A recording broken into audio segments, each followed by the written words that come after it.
वो आपके राजनीतिक जीवन में आपके परम मित्र कौन कौन है? योगी आदित्यनाथ की जो कार्यशैली है उत्तर प्रदेश के मुख्यमंत्री की, वो कैसी लगती है? प्रधानमंत्री जी को अगर एक शब्द में उनकी व्याख्या करनी हो उनके व्यक्तित्व की, वो एक शब्द क्या होगा? प्रधान सेवक अपने आप को कहना एक बहुत बड़ी बात होती है।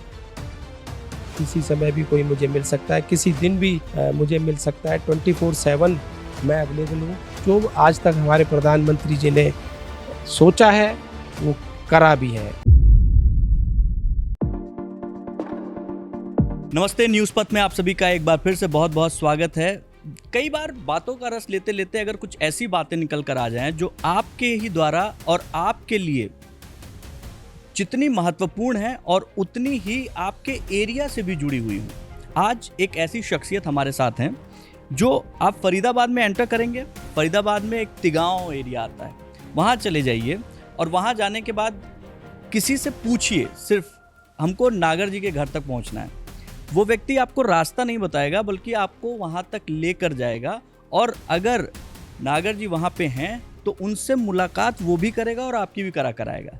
इतने सहज, इतने व्यक्तित्व के धनी और इतने सरल मंत्री, राज्य मंत्री आपको बिरले ही देखने को मिलते हैं। तो आज हमारे साथ हमारे स्टूडियो में मौजूद हैं फरीदाबाद के राज्य मंत्री राजेश नागर जी। सर बहुत बहुत स्वागत है आपका। धन्यवाद बहुत बहुत आपका। सबसे पहली चीज़ तो ये सर कि हम लोग आ रहे थे, रास्ते में एक जगह, ऑब्वियसली रास्ता नया था हमारे लिए, तो हमने पूछा, ये हमारा अपना पर्सनल अनुभव था, हमने पूछा वो राजेश नागर सर के यहाँ जाना है किधर से? तो वो व्यक्ति हीरो होंडा आगे लेके गया, कहा सर मैं पहुँचा देता हूँ आपको, आप आइए, एकदम सड़क पे ही है। कई बार क्या होता है कि मंत्री जो शब्द है, उस शब्द से लोग थोड़ा सा खौफ खाते हैं कि अरे मंत्री जी के घर नहीं जा सकते। आपके यहाँ आया तो मैं देखा कि बहुत आसानी से, सहजता के साथ लोग मिल रहे हैं आपसे, अपनी परेशानियों को रख रहे हैं, बातचीत कर रहे हैं। इतना सहज होना, ये क्या मतलब हमेशा से ऐसा ही रहा या फिर जो है अभी आपने चीज़ अपनी शैली को बदला है? ये हमारे परिवार में पहले से ही चलता है। मेरे पिताजी, उनके पिताजी मतलब हमारे दादाजी, और उनसे पहले मेरे फादर के ग्रैंडफादर जो अंग्रेज़ों के टाइम में डीएम थे उस टाइम, तो उस टाइम भी कहते हैं उनके टाइम में भी लोग उनको मिलते थे। एक तरह से उनका टाइम होता था जब मिलने का, तो जनरल पब्लिक को, आम जनता को भी वो ऐसे ही मिलते थे कि जिस तरह से कोई उस टाइम डीएम एक बहुत बड़ा एक पद होता था डीएम का एक, तो वो भी इस तरह से सहज सरल स्वभाव के थे। और ये हमारे परिवार में पीढ़ी दर पीढ़ी चलता आ रहा है। और मैं तो ये कहूँगा कि जनता ने हमें बनाया है, जनता की वोट से हम जीत कर आए हैं, और जनता की वजह से ही हम आज जो भी हैं, चाहे हम विधायक बने या मंत्री बने, जनता की वोट से ही बने हैं।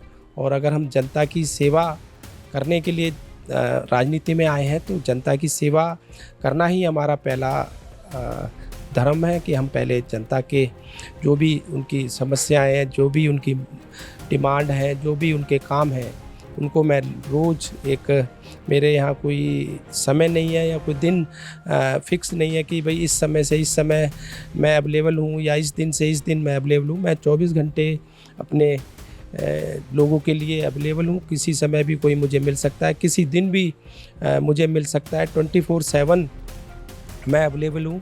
और देखो एक संयोग भी होगा ये, या संयोग है, मेरे को जो घर मिला है, मेरे को जो कोठी मिली है चंडीगढ़ में, वो भी 24/7 है। 24 नंबर कोठी का, सेक्टर 7। तो एक ये भी संयोग की बात ही है कि भाई कोठी का नंबर भी 24/7 है। और मैं आपको ये भी बताना चाहूँगा, हमारे मुख्यमंत्री श्री नायब सैनी जी से हमने सीखा है किस तरह से लोगों को, क्या सरल स्वभाव सौम्य नेता है, जो कोई रात को भी उनको 2 बजे मिल सकता है, कोई अपॉइंटमेंट की ज़रूरत नहीं है। तो ये चीज़ें हमारी पार्टी में हैं, हमारे परिवार में हैं, हमारे नायब सैनी में हैं, जो हमने उनसे सीखी है। जो 2019-2024 लगातार आप जीते, तिगांव से जीते, उसके बाद फिर अभी आप राज्य मंत्री के पद पर हैं, दर्जा मिला, कोई अंतर महसूस होता है सर कुछ? देखो, पद कोई मान्य नहीं रखता। भारतीय जनता पार्टी का कार्यकर्ता, छोटे से छोटा कार्यकर्ता किसी भी पद पर जा सकता है, और एक भारतीय जनता पार्टी में ही है, यहाँ पर सबको साथ लेकर चलने वाली पार्टी है। इसमें छोटे कार्यकर्ता की भी वही कद है, चाहे वो मंत्री बन जाए, चाहे वो मुख्यमंत्री बन जाए। जैसे हमारे प्रधानमंत्री जी कहते हैं, मैं प्रधान सेवक हूँ।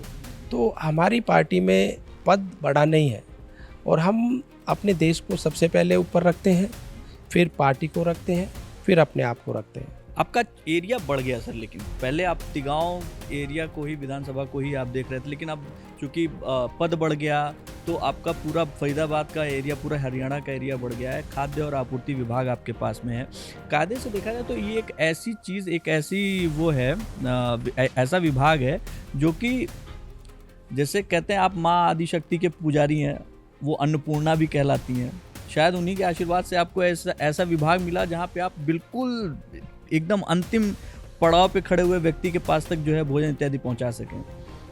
अभी हरियाणा में क्या क्या चीज़ें जो बीपीएल को दी जा रही हैं, उसमें क्या क्या चीज़ें ऐसी हैं जो कि आपके आने के बाद जो है कुछ उसमें बदलाव आया हो, कुछ अच्छा हुआ हो? देखो, जैसे आपने अभी कहा कि भाई इसमें क्या बदलाव आए, एक जिम्मेदारी बढ़ गई। पहले मैं अपनी विधानसभा तक सीमित था, अब पूरे हरियाणा का भार मुझे मिला है। मेरे मुख्यमंत्री जी का मैं अपने धन्यवाद करना चाहूँगा, अपने शीर्ष नेतृत्व का धन्यवाद करना चाहूँगा, जो अपने इस कार्यकर्ता पे उन्होंने अपना विश्वास जताया, दिखाया और मुझे जिम्मेदारी दी फूड एंड सप्लाई डिपार्टमेंट की। और रही बात इसमें चेंजेस की, तो इसमें चेंजेस हमने ये किए हैं कि पहले डिपो होल्डर के पास जो राशन बांटने का जो समय था, मतलब डेट थी, वो कोई फिक्स नहीं थी कि वो पूरे महीने में कभी भी राशन बांट सकता था। अब हमने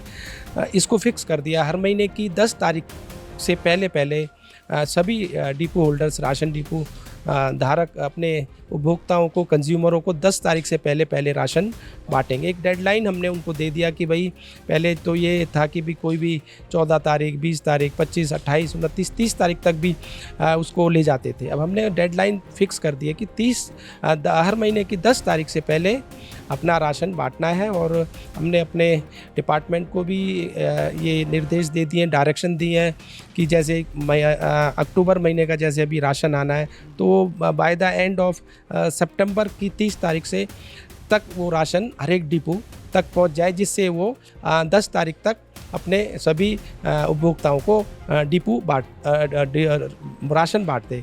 और रही बात, हमने सभी डिपो होल्डर्स को निर्देश दिए कि एक बोर्ड डिस्प्ले लगाए, उसमें एक हेल्पलाइन नंबर भी हमने दे रखा है, और उसमें उसका समय भी उसमें लिखे, सर्दियों का जो समय है, गर्मियों का जो समय है, जिससे कि उपभोक्ता जो कंज्यूमर है हमारा, उसको बार बार ना आना पड़े। उसमें हम नए चेंजेस ला रहे हैं कि अभी हमारी जो मशीन है वो पुरानी उठ गई है, आउटडेटेड हो गई हैं। हमें अब नई मशीन के ऑर्डर हम देने जा रहे हैं, जिससे कि जो ट्रांसपेरेंसी और बढ़ जाए और वो 5G से कनेक्ट हो, जिससे कि एफिशिएंसी और उसमें पारदर्शिता ज़्यादा रहे। तो इस तरह के कुछ चेंजेस हमने किए हैं, और समय समय पे और भी जो मांगे आएंगी, डिमांड आएंगी लोगों की, हम उस हिसाब से और भी कोई बदलाव अगर करने होंगे करेंगे। खाद्य और आपूर्ति एक ऐसा विभाग है सर जहाँ पे भ्रष्टाचार के बहुत सारे केसेस सामने आते हैं। आप खुद जो है कई दौरा करते हैं, कई जगहों पे आपने अभी पिछले दिनों पलवल और कई जगहों पे आपने दौरा किया, हम लोगों ने देखा इस तरीके की जो चीज़ें आती है भ्रष्टाचार की, उसकी रोकथाम के लिए क्या क्या चीज़ें करने की ज़रूरत है? देखो, मुझे जब मैंने ये इसका पदभार संभाला तो कई मुझे शिकायतें आई, पलवल से भी आई, तो हमने तुरंत कार्रवाई की, वहाँ पर FIR तक भी हुई। डिपो जो होल्डर था उसको की सप्लाई सस्पेंड भी करी, उसमें कुछ अधिकारी भी जो थे उनके खिलाफ भी कार्रवाई हुई। उसके बाद एक उकलाना हिसार में शिकायत मिली, वहाँ पर भी हमने कार्रवाई की, उसमें अधिकारियों की भी FIR हुई। और करनाल में भी मैं खुद मौके पे गया, वहाँ भी कोई कमियाँ मिली तो वहाँ भी हमने कार्रवाई की। जहाँ जहाँ हमें कमी मिलती है, कमी दिखाई देती है, कोई शिकायत आती है तो हम तुरंत कार्रवाई करके वहाँ पर जो भी कदम होते हैं, उचित कदम या उचित कार्रवाई करके वहाँ पर जो भी होता करते हैं। राजनीति में आप आने से पहले आप बिजनेसमैन भी रहे हैं, अब बिजनेस भी जो है, तो उसका भी कुछ जो है क्या नाम है कुछ फ़ायदा हुआ है? क्योंकि खाद्य आपूर्ति जो विभाग है उसमें जो है कायदे से देखा जाए तो बहुत सारे ऐसे बिजनेसमैन के साथ आपको टैकल करना पड़ता है, उसका भी कुछ फ़ायदा मिला है उस अनुभव का भी?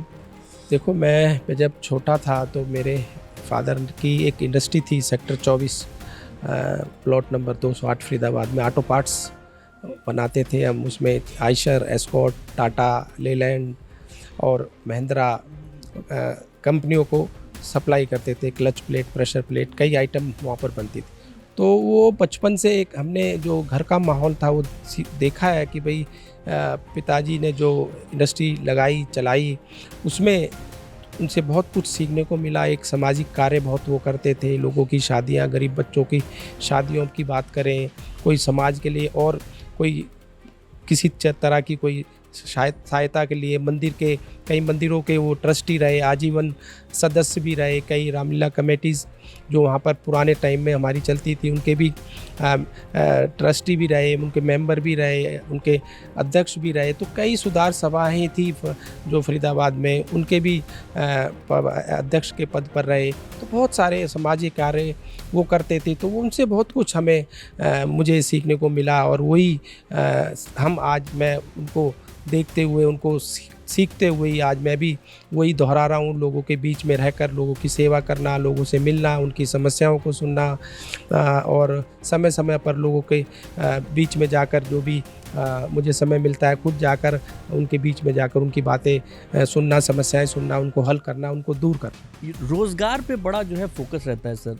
रोज़गार किस तरीके से जो है लोगों तक ज़्यादा से ज़्यादा मात्रा में पहुंचाया जाए। आपका भी जो विभाग है आपके उसमें क्या इसमें अगर एक आम व्यक्ति, एक युवा अगर देख रहा है जो आपसे प्रभावित है या जानना चाहता है, तो इस तरीके के युवाओं को किस तरीके से आप रोज़गार के लिए क्या कुछ स्पेशल कुछ ऐसा बना रहे हो या कुछ ऐसा पेश करो? जैसे लाडो है आपकी, जिसमें आप बहुत सारे लोगों को जो है वो सिलेंडर इत्यादि दे रहे हैं, उस तरीके से रोज़गार के लिए भी कुछ? देखो, रोज़गार की बात करें, जब हमारे मुख्यमंत्री जी तीसरी बार जनता का विश्वास जीत कर बनकर आए तो उन्होंने सबसे पहला जो काम किया, पदभार संभालने के बाद तो 25,000 लोगों को नौकरी देने का काम किया। तो हमारी सरकार ने जो नौकरियां दी हैं, 2 लाख के करीब से ज़्यादा नौकरियां हमें अब तक दे चुके हैं।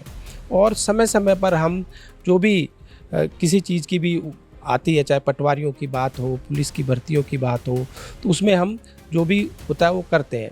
उसके अलावा आपने बात करी लाडो लक्ष्मी की, इसमें भी जो हमारे मुख्यमंत्री जी का एक घोषणा पत्र में एक घोषणा थी कि भाई हम आएंगे तो अपनी बहनों को 2100 रुपये देंगे, वो भी हमने पूरा किया। तो हमारी कथनी और करनी कथनी में कोई फ़र्क नहीं होता। मुख्यमंत्री जी जो हमारे हैं, जो कहते हैं वो करते भी हैं। तो हमारी पार्टी, आपको पता है, दुनिया की सबसे बड़ी पार्टी है, दुनिया का सबसे बड़ा कोई संगठन है तो भारतीय जनता पार्टी का है। तो हम जो आज पूरी दुनिया में अगर अर्थव्यवस्था की बात करें, सब कंट्रीज़ की हालत बहुत ख़राब है। आज हिंदुस्तान फिर भी आगे बढ़ रहा है, तरक्की कर रहा है। चाहे अर्थव्यवस्था, जब हम 14 में हम आए केंद्र में तो हम 11वें नंबर पे थे, आज 4थे नंबर पर है। हमारा हरियाणा भी किस तरह से आज ग्रो कर रहा है, हमारी जीडीपी किस तरह से ग्रो कर रही है, ये किसी से छुपा नहीं है। 2 मुख्यमंत्रियों के कार्यकाल को आपने देखा, खट्टर सरकार में भी आप थे वहाँ, वो भी देखा, अब जो है सैनी जी को देख रहे हैं। कोई अंतर दिखता है कुछ? कोई अंतर नहीं दिखता। जो नींव हमारे श्री मनोहर लाल जी ने रखी, उसी के ऊपर हमारे श्री नायब सैनी जी मुख्यमंत्री काम कर रहे हैं। जो बिना पर्ची बिना खर्ची का एक वो लेकर चले, उसको आगे बढ़ा रहे हैं। हरियाणवी एक उसको आगे बढ़ा रहे हैं। और आज जिस तरह से हरियाणा और हमारा हिंदुस्तान आगे बढ़ रहा है, ये सब देख रहे हैं। और आने वाला जो फ्यूचर है हमारे हिंदुस्तान का है, हमारे हरियाणा का है। जो आपके पास में खुला दरबार एक लगता है, जो हर रोज़ आपके पास में सैकड़ों लोग आते हैं। कभी कोई ऐसा इंसिडेंट हुआ है नागर सर, जो आपको लगता हो कि अरे ये क्या बात कर रहे हो भाई, क्या कौन सी समस्या लेकर आ गए हो? नहीं, ऐसा है, देखो जनता हमारी अपनी ऐसी है, इसमें कई लोग भोले वाले भी होते हैं, उनको ये भी नहीं पता होता कि भी वो जो कह रहे हैं वो हो सकता है नहीं हो सकता। पर हमें एक रूटीन में अब एक आदत कहते हैं ना, वो पड़ गई है कि भाई हम समझ जाते हैं ये क्या कहना चाह रहा है और इसकी समस्या क्या है और ये कैसे दूर होगी, कैसे इसका समाधान होगा, कैसे ये हल होगी। तो एक अब हमें रूटीन जो है में सब चीज़ें आती हैं बार बार, तो हमें सब चीज़ों को टैकल करने का एक उसको समझने का एक एक्सपीरियंस बहुत हो गया है कि जिससे अब हम समझ जाते हैं कि भाई ये क्या कहना चाह रहा है और इसकी क्या बॉडी लैंग्वेज से भी समझ जाते होंगे आप, है ना? अभी इस समय देश में बहुत सारे राज्यों में आपके बीजेपी की सरकार है। आपको सबसे डायनामिक मुख्यमंत्री कौन लगता है? देखो, सारे ही डायनेमिक हैं। हमारे जो भी मुख्यमंत्री हमारे शीर्ष नेतृत्व तो हमारे मोदी जी, श्री अमित शाह जी, जेपी नड्डा जी और हमारे शीर्ष नेता जो भी देते हैं, सब एक से बढ़कर एक हीरा है। तो इसमें हम कंपैरिजन करेंगे तो वो ठीक नहीं होगा, क्योंकि जो भी मुख्यमंत्री हमें मिले हैं जिस भी प्रदेश के, सब अपने अपने प्रदेश में अच्छा काम कर रहे हैं, ठीक काम कर रहे हैं और उसी की वजह से हमारी पार्टी हर स्टेट में जो चुनाव आते हैं उसमें जीत कर आ रही है। और जो प्रदर्शन, जो रिजल्ट जो दे रहे हैं, जो काम कर रहे हैं जो हमारे मुख्यमंत्री, वो किसी से छुपे भी नहीं है। एक सवाल थोड़ा सा पर्सनल है लेकिन पूछना चाहूँगा आपसे, मित्रता कितनी ज़रूरी चीज़ है? देखो, मित्रता, दोस्ती तो होनी बहुत ज़रूरी है। वो आपके राजनीतिक जीवन में आपके परम मित्र कौन कौन हैं?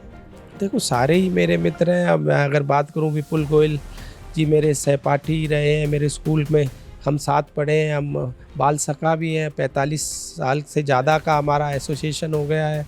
हमारे पड़ोस में हमारे गौरव गौतम जी जो मंत्री हैं, उनसे भी पुरानी एसोसिएशन है, 20-25 साल से ज़्यादा हो गए। और इस तरह से बहुत सारे हैं मेरे जो राजनीति में हैं, दोस्त भी कह सकते हैं। कई मेरे से उम्र में बड़े हैं, हमारे बड़े भाई भी हम उनको कह सकते हैं। तो सभी से अपना अच्छा प्यार है, अच्छी मित्रता है और अच्छी एसोसिएशन मैं जो कहूँगा कि भाई उनसे है। किताब विताब पढ़ने का समय मिल जाता है क्या अभी? क्योंकि एज़ यूजुअल जो है बहुत ज़्यादा व्यस्तता रहती है आपकी, डेली शेड्यूल जो मैं देख रहा हूँ, काफ़ी देर वेट करने के बाद मौका मिलता है आपसे बात करने की चीज़ों, क्योंकि आप लगातार लोगों से घिरे रहते हैं। पर्सनल लाइफ कैसी चल रही है आपकी? देखो, पर्सनल लाइफ के लिए इस जो पॉलिटिशियन या राजनेता होते हैं, राजनीतिक में आ जाते हैं, बहुत कम समय मिलता है पर्सनल लाइफ में, क्योंकि हमारी जिम्मेवारियाँ इतनी बढ़ जाती है। जैसे कभी चंडीगढ़ जिम्मेवारी लगा दी, कहीं कल जैसे प्रेस कॉन्फ्रेंस थी हमारी, पानीपत ड्यूटी लगा दी, कभी किसी ज़िले में हमें भेज दिया, जनता से भी हमें मिलना होता है। और बाहर और भी पब्लिक में जो होता है, किसी के दुख में जाना, किसी के सुख में जाना, कोई फंक्शन में जाना, किसी के कोई और घर में कोई गृह प्रवेश है, और बहुत सारे ब्याह शादी है और उनमें जाना भी होता है। तो इस तरह से फैमिली के लिए बहुत कम समय मिल पाता है सभी पॉलिटिशियन को, मैं अपने लिए नहीं कह रहा। और जनता को भी मिलना होता है, जनता के को भी समय देना होता है। और मेरे यहाँ तो आपको मैंने बताया कि कोई किसी समय भी आ सकता है, कोई टाइम बाउंड नहीं है कि भाई ये समय और ये दिन आपके लिए है। आप पर्सनल लाइफ की बात चल रही है, परिवार की बात कर रही हैं। आपकी 2 बेटियां हैं, एक बेटे हैं, वंश हैं, मुस्कान है, एक बेटी और है। सबसे ज़्यादा प्रेम किसको मिला है? तो तीनों बच्चे मेरे लिए बराबर हैं और कभी भेदभाव नहीं किया, कभी ये नहीं कहा कि भाई इसको ज़्यादा ये मेरे से वो, क्योंकि तीनों बच्चे अपने से एक राजा भैया से एक बार जो है एक बातचीत में पूछा गया था, तो उन्होंने कहा कि मुझे मेरी बिटिया बहुत बहुत प्यारी है, मैं उसको सबसे ज़्यादा। मेरे तीनों बच्चे मेरे प्यारे हैं और मैं तीनों को बराबर और सामान्य प्यार करता हूँ और तीनों ही मेरे लिए बराबर है। आगे आने वाले समय में तिगांव के लिए क्या स्पेशल आप अपने सोच में रखते हैं, जो कि तिगांव के चाहे वो जो ज़मीनी मुद्दे हैं उन सबको ख़त्म करने के लिए, चाहे वो सड़क, बिजली, पानी, इन सब चीज़ों को ख़त्म करने के लिए चीज़ें करते, क्योंकि लगातार आप जो है यहाँ देखो, जब से 2014 से हमारी केंद्र में भी सरकार आई है, प्रदेश में भी सरकार आई है, इतने काम हुए हैं। अगर देश की बात करें, प्रदेश की बात करें, मैं अपने तिगांव विधानसभा की बात करूं, इतने काम हुए हैं जो 10-11 सालों में जो कभी नहीं हो पाए, चाहे कितनी सरकारें आई गई। और रही बात कुछ काम जो रह गए, क्योंकि ये जनरल प्रोसेस है, सड़कें बनेंगी, टूटेंगी, नालियाँ बनेंगी, टूटेंगी, तो ये काम तो ये चलते रहते हैं। और कुछ जो मेरे एजेंडा में है, जो मैं आगे के लिए सोच रहा हूँ, मैं एक केंद्रीय विद्यालय अपना यहाँ पर एक बने, जो ग्रेटर फरीदाबाद नया टाउन, नया सिटी बन रहा है। एक टाउन पार्क के लिए हम एक चाह रहे हैं कि एक बड़ा टाउन पार्क यहाँ पर बने, एक नया इंटरनेशनल लेवल का एक स्टेडियम यहाँ पर बने। 3-4 मेरी मुख्य मांगे हैं, जो मैं आने वाले समय में मैं अपनी सरकार से, अपने मुख्यमंत्री से अपने क्षेत्र के लिए लेकर आऊँगा। एक, चूँकि मैं उत्तर प्रदेश का रहने वाला हूँ, तो एक सवाल ये भी बनता है कि आपको योगी आदित्यनाथ की जो कार्यशैली है उत्तर प्रदेश के मुख्यमंत्री की, वो कैसी लगती है? देखो, मैंने आपको पहले भी कहा कि सारे मुख्यमंत्री जो भी हमारे शीर्ष नेतृत्व में हमें दिए हैं, चुनकर दिए हैं, सब एक से बढ़कर एक नवरत्न है, और सभी अपने क्षेत्र में, अपने प्रदेश में अच्छा काम कर रहे हैं। योगी जी भी बहुत अच्छा काम कर रहे हैं, हमारे नायब सैनी जी भी बहुत अच्छा काम कर रहे हैं, और जो मुख्यमंत्री और प्रदेशों में हैं वो भी सब अच्छा अपने प्रदर्शन, अपना क्षेत्र में, अपने प्रदेश में अच्छा काम कर रहे हैं। प्रधानमंत्री जी को अगर एक शब्द में उनकी व्याख्या करनी हो उनके व्यक्तित्व की, तो वो एक शब्द क्या होगा? देखो, वो कहते हैं कि मैं प्रधान सेवक हूँ, मैं प्रधानमंत्री नहीं हूँ, तो प्रधान सेवक अपने आप को कहना एक बहुत बड़ी बात होती है। तो इस तरह से जो एक सोच, एक विज़न लेकर जो चल रहे हैं कि 2047 में जब देश की आज़ादी को 100 साल हो जाएंगे, हमारा भारत, हमारा हिंदुस्तान विकसित हिंदुस्तान बने, विकसित भारत बने, उस विज़न को लेकर जो चल रहे हैं, तो उनका जो विज़न है ये पूरा होगा। और जिस तरह से वो 18 से 20 घंटे जो अपना समय देते हैं, वो एक अलग ही तरह के एक व्यक्ति हैं जो देश के लिए समर्पित है। केंद्र में अगर आपको कोई भूमिका दी जाए तो क्या उसके लिए आप तैयार हैं? देखो, ये पार्टी, हमारा शीर्ष नेतृत्व तय करता है किसी को क्या नेतृत्व, क्या दायित्व, क्या पद, क्या पोस्ट दी जाए, और जो पार्टी जो दायित्व देगी उसके लिए हम तैयार हैं। हम लोग एक अपने इस बातचीत के अंतिम पड़ाव पे हैं। हम लोग जिस जगह पे रह रहे हैं, यहाँ पे आप देखते हैं कि कई बार राजनीति में जो बातचीत होती है उसमें जो बातों का जो शब्द चुने जाते हैं राजेश सर, वो कई बार बड़े ओछे हो जाते हैं। अभी माननीय प्रधानमंत्री जी की माता जी के ऊपर कुछ बयान आया, कुछ बयान फिर किसी और, मतलब इस तरीके के जो हमारे सेना को प्रतिनिधित्व करने वाली जो दोनों महिलाएं थीं उनके ऊपर बयान आया। इस तरीके के बयानबाजी पे आप क्या कहना चाहेंगे? देखो, इस तरह की बयानबाजी नहीं होनी चाहिए। हमारे जो पार्टी है, मैंने आपको बताया जिस तरह से कार्य कर रही है, हमारे प्रधानमंत्री जी, हमारे और नेता, जो दूसरी पार्टी हैं जो जिनके पास कोई मुद्दे नहीं हैं, विरोध करने के लिए कोई उनके पास कुछ है नहीं, तो इस तरह की ओछी बयानबाजी कर कर वो अपना स्तर बहुत गिरा रहे हैं। और इस तरह की बयानबाजी नहीं होनी चाहिए। किसी पे पर्सनल अटैक नहीं करना चाहिए। किसी को कोई बात है, अपनी बात रखने का हक सबको है, सब अपना विरोध प्रकट कर सकते हैं, अपनी बात रख सकते हैं, पर किसी इंडिविजुअल पर कटाक्ष करके, पर्सनल किसी पे बात करके, ये अच्छी बात नहीं है। इस तरह की बातें नहीं होनी चाहिए। एक अंतिम सवाल, हम लोग अक्सर देखते हैं कि कई बार ऐसे राजनीतिज्ञ जो कल तक जो है बीजेपी को, संघ को उल्टा सीधा कह रहे हैं या बोल रहे हैं या उसके खिलाफ बोल रहे हैं, वो कल को फिर जब अपनी बीजेपी ज्वाइन करते हैं तो वो बीजेपी ज्वाइन करके उनका उसी तरीके से भव्य स्वागत होता है। क्या ऐसे लोगों को ऐसे लोगों का स्वागत होना चाहिए आपको अपनी पार्टी में? नहीं, देखो, अगर कोई अपनी गलती का एहसास करके अपनी भूल जो उससे हो गई है उसको मानकर हमारी विचारधारा में आता है, हमारी विचारधारा को अपनाता है, हमारी विचारधारा के साथ सहमत होता है, तो उसमें तो कोई बुराई नहीं है। उसके लिए तो कोई भी अगर हमारी विचारधारा के साथ आना चाहता है, जुड़ना चाहता है, मिलना चाहता है, तो उसमें क्या बुराई है। लाखों युवा न्यूज़ पथ के साथ जुड़े हुए हैं, वो आपको भी सुन रहे हैं, देख रहे हैं। मैं चाहूँगा कि उनको आप उनका मार्ग प्रशस्त करने के लिए कुछ अपने 2 शब्द ज़रूर बोलें। देखो, हमारे प्रधानमंत्री जी कहते हैं कि हमारा एकमात्र ऐसा देश है, दुनिया में कंट्री है, जहाँ 65% से ज़्यादा युवा है। ये हमारी धरोहर है, ये हमारी एसेट्स है। और आज जो आने वाला जो विकसित भारत जो हमारा 2047 में हमारा प्रधानमंत्री जी ने एक विज़न देखा है, उसमें इनका जो योगदान होने वाला है युवाओं का, वो उनकी सराहना हम कर भी नहीं सकते, क्योंकि इनकी वजह से ही इनमें से ही कोई डॉक्टर बनेगा, कोई इंजीनियर बनेगा, कोई जुडिशरी में जाएगा, कोई और फील्ड में जाएगा। और आने वाला जो समय है, जो विकसित भारत हमारा बनेगा, इनका पूरा हमें सहयोग चाहिए।